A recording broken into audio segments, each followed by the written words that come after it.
সম্মানিত সুধী মণ্ডলী, ভাই এবং বন্ধুগণ, আজকে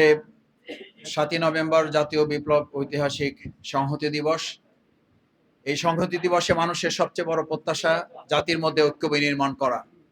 কিন্তু আমরা লক্ষ্য করছি আমাদের দেশের একটি দল এখন জাতীয় বিপ্লবও করবে, সংহতি দিবসও পালন করবে, কিন্তু তারা আবার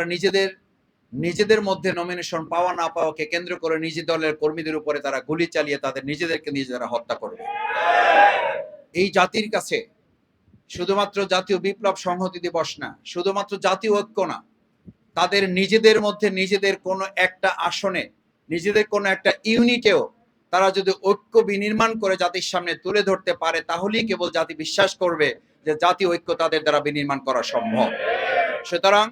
বাংলাদেশ জামায়াত ইসলামী আগামী দিনে জাতীয় বিপ্লব এবং সংহতি দিবসের এই চেতনাকে লালন করে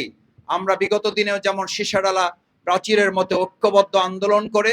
এই ফ্যাসিস্ট সরকারকে পতন ঘটনা এবং দেশ থেকে জনগণকে সাথে নিয়ে বাধ্য করেছি,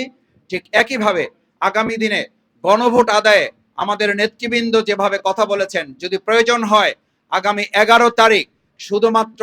আমাদের ঢাকা মহানগরী দক্ষিণ নয়, গোটা ঢাকা মহানগরীতে লোকে লোকারণ্য করে এই সরকারকে গণভোটে বাধ্য করা হবে।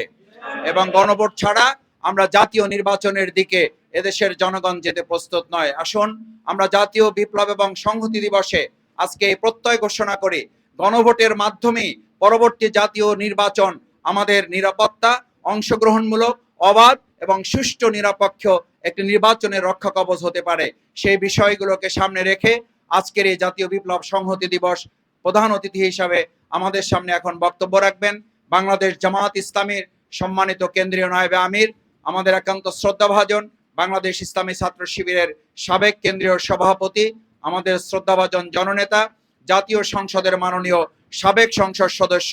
জনাব ডক্টর সৈয়দ আব্দুল্লাহ মোহাম্মদ তাহের।